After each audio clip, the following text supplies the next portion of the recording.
Man, SWAC Tournament, you know it ain't going to be easy. Hats off to Bethune, man. They've been a really good team.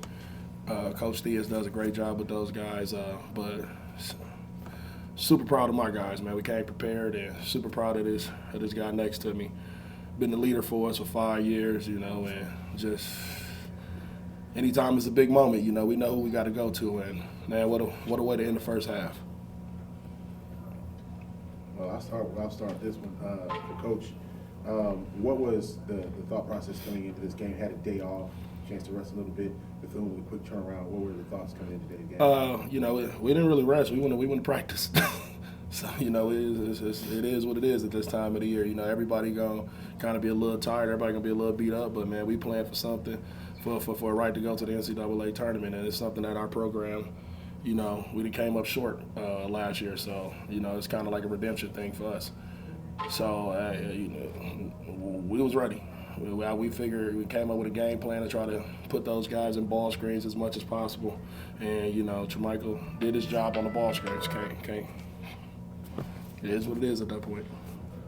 It's tough to win conference games, especially beating the team 3 times in a row. Just tell me what was different today and just the move in the first half from the guys. After the last home game, it was a close game, it was a battle, but today it seems like the guys just came out and took over. Well, I think the major difference was the fact that they might have played at 8:30, 12 o'clock. We had a day to rest, and whatever the case is, that's why I told them the whole year we pushing for that number 1 seed. Like having that day of rest is everything in this tournament, and we didn't been tied for 3rd and get the 4th seed, and you walking into this game after people done rested a whole day. I'm like, hey man, we got to push for number 1. Number 1 is all we wanted.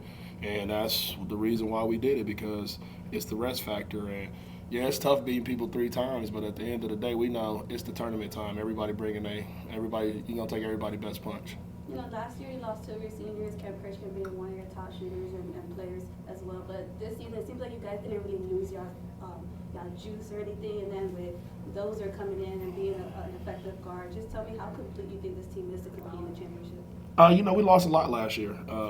Between Christian, Shondarius Coward, Cartier Gordon, we lost a lot. We almost lost 80% of our scoring.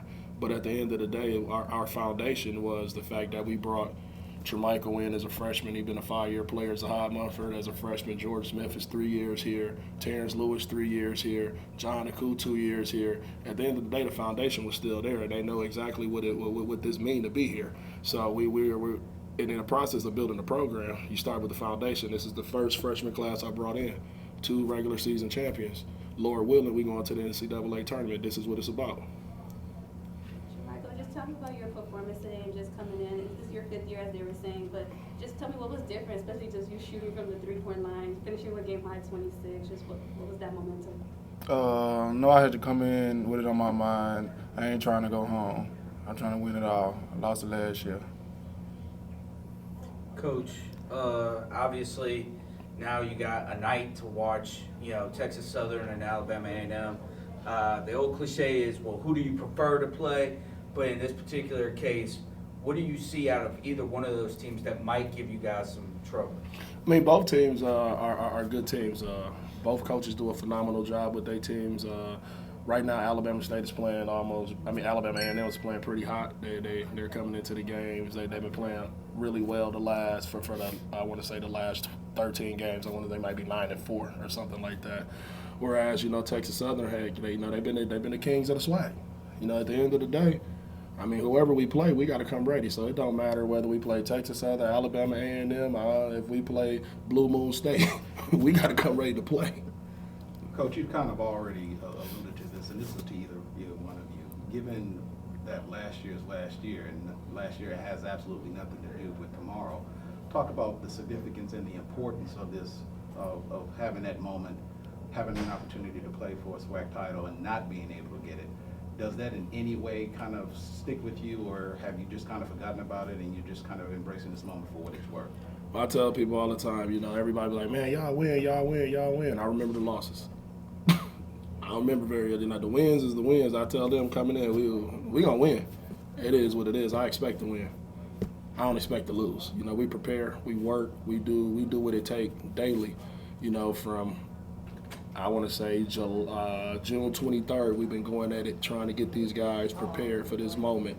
So, you know, I remember the losses, yeah, and it hurt. It stings because at the end of the day, a guy like Cam Christian who came here for 4 years and laid it all out for us didn't get a chance to make the tournament. You know, it's about the coaches and the players that, you know, that help build this program. You know, we want everybody to go out with championships and tournament berths. You know, this is Grambling, baby. Like that's the expectation. Yeah, lost last year was tough, but yeah, they be on my mind heavy. I'm not trying to have that feeling no more. Tra'Michael, can you talk about just what it's like playing with your teammates and you guys going for another championship title with almost the same group as last year? Yeah, this group really tough. We play together. We with each other. You know, we got our chemistry is very tight. So we know what we gotta do. We always together. We know we gotta win it all. Tra'Michael, what are some things that you take responsibility out on the floor? Just being a fifth-year guy, like just what are things that you do to try to ensure that your team is successful?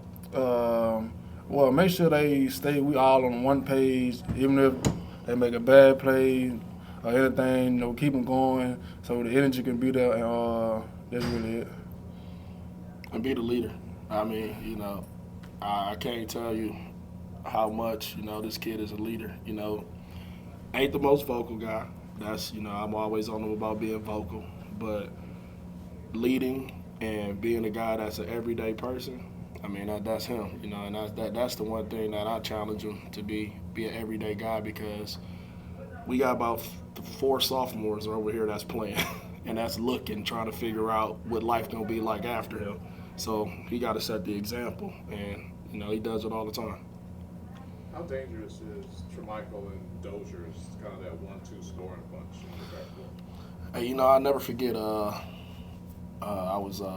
We lost in the semifinals to PV one year, and I want to say the commissioner told me, "Man, coach, y'all got good players, but it's a guard league."